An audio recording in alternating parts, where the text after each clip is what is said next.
Hi, I'm Kathleen Biggs, Head of Business Development at Lawrence Park Asset Management. Welcome to Macro Musing with our macro strategist and portfolio manager, Jason Peet. JP, despite October being a challenging month for many asset classes, including both rates and equities, the CI Lawrence Park Alternative Investment Grade Credit Fund posted positive returns. Can you comment on the contributors to performance? Yeah, so the first thing I'll start off with is that the communication within our team is fantastic. So between the cash desk and the derivative desks, corporate and pref managers, we all communicate about the duration of our books and our outlook for economic activity along the lines of our risk within the book. And of course, October was a month leading up to the huge election in America. So that was a concern. We talked about the outlook. We talked about some option overlay strategies and the actual theme and structure of the book. So what really helped us was our focus on the short end within Canada, let's say underneath 3 years. As the Canadian credit curve steepened a little bit, our portion of risk actually just was really stable and solid and actually grinded in a little bit, to be honest with you. The US book, we had a little bit longer duration, and we were quite active within the new issue market and adding risk where we saw it appropriate. And the longer duration in America really helped to tighten with the backup in yields. So we saw long end governments sell off throughout the month. And what we saw out of Europe and Asia was constant buying of the all-in, especially as the Bund outperformed the U.S. government 10-year by about 30 basis points through the month.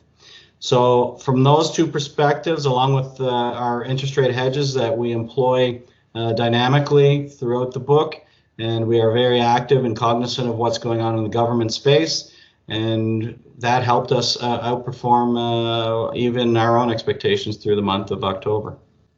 That's great. Congrats to you and the team.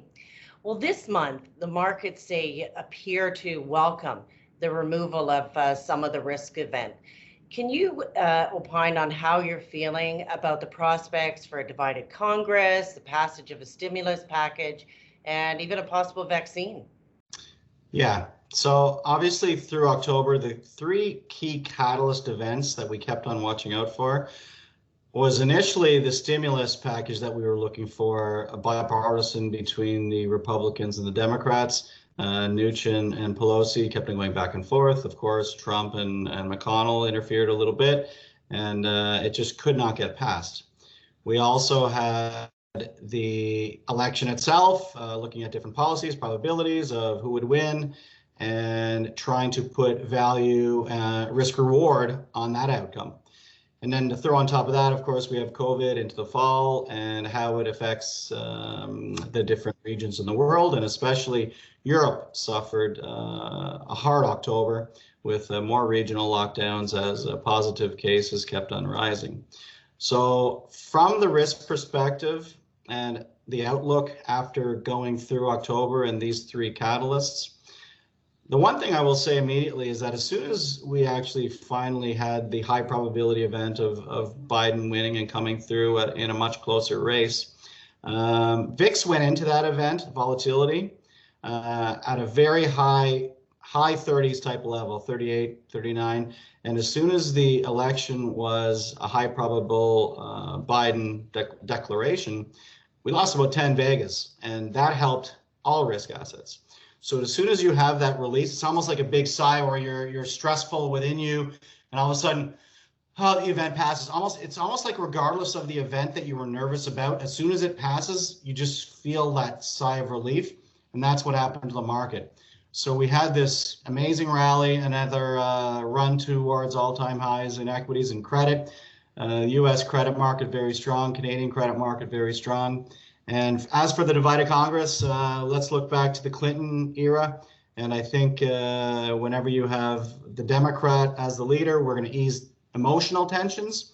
And then we're going to have the accountability and fiscal responsibility of the Republican Senate, which I think long-term will be really good for risk assets. And the prospects for credit? The prospects for credit, you know what? We still have the central banks that are concerned about economic growth, the stability of the system, and the Fed put is strong. And the interesting thing, the more we hear about regional lockdowns and concern about growth out of Fed governors and officials, it's actually just convincing us that there's buying opportunities here. So every time we see a backup, it's just something where, okay, let's go out and buy something. Let's find something to buy. And again, with the option overlay strategies of sometimes trying to buy some put spreads along with selling some enhancement upside, we are generating pretty good returns, and it gives the cash desk some comfort in what we can do. So I think we're still 25 basis points away from tights in Canada, and our book is heavily weighted towards that. And we can grind, and especially, again, we have to look to the economic engine of the world, and that's America. And I think that Canada has been lagging a little bit too much with regards to the American outperformance, and I expect us to catch up in short order. And I think going into the year end, I think people are going to be surprised at how high risk can rally here. Sounds great. Well, thanks, JP, for your insights. Please reach out to our team if you have any questions regarding JP's comments or our alternative fixed income solution. Thank you and stay safe.